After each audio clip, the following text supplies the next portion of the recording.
Si è svolta stamani presso il Museo Griffo di Agrigento un'interessante iniziativa dal tema l'accoglienza della cultura, la cultura dell'accoglienza, una nuova strategia di integrazione del patrimonio culturale, un nuovo ciclo di visite interculturali con i giovani migranti minori non accompagnati e gli studenti del Liceo Leonardo di Agrigento.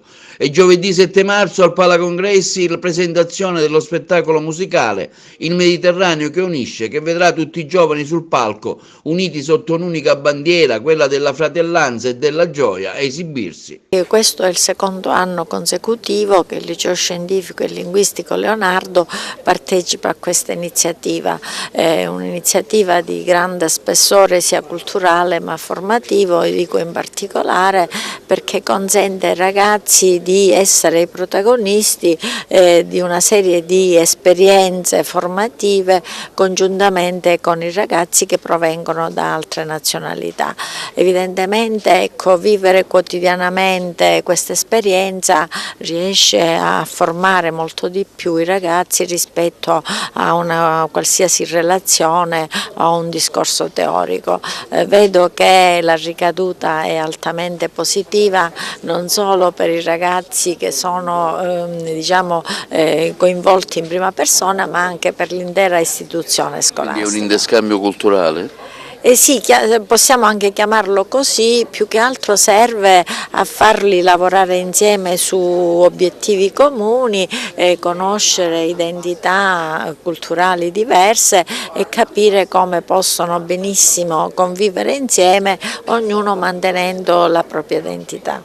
L'iniziativa di oggi in realtà è un'iniziativa per i nuovi pubblici dei musei e per il futuro dei pubblici nei musei. Chi è il futuro dei pubblici nei musei? Sono loro, e infatti saranno loro che saranno i nuovi comunicatori del museo, come lo comunicheremo attraverso una nuova iniziativa interculturale. Tutto ciò è in linea con la Convenzione di Faro e il Manifesto di Liverpool. La Convenzione di Faro parla di unità e comunione attraverso i musei. Il Manifesto di Liverpool parla di musei come luogo di gradimento, luogo di cultura e soprattutto luogo di divertimento. Quindi questa è la nostra missione, fare in modo che proprio il nostro futuro, i giovani, attraverso il museo, daranno anche un esempio non solo di integrazione culturale ma anche di cultura. Come lo faranno? Lo faranno attraverso un invito molto speciale.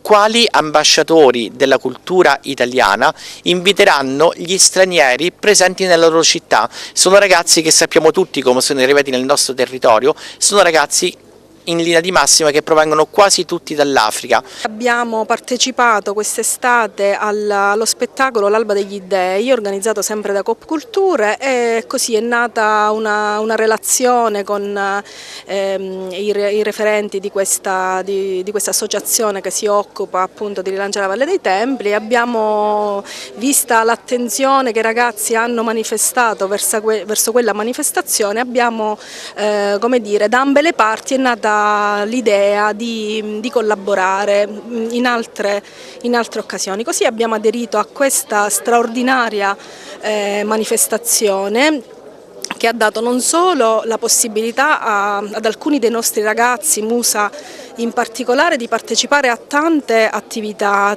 a tutti, lui ha proprio preso parte a tutti i laboratori di anche canto e recitazione, dando proprio prova che, come dire, che sono dei ragazzi come quelli nostri e che non hanno scelto comunque di nascere in Africa. Ho molto apprezzato questo progetto perché mi ha permesso di stare in contatto con questi ragazzi. Questa è, diciamo, una problematica che sento molto mia e quindi mi sono potuta rendere utile per loro come loro si sono resi utili per noi. Sono contento per fare questa cosa, anche di colore bianco.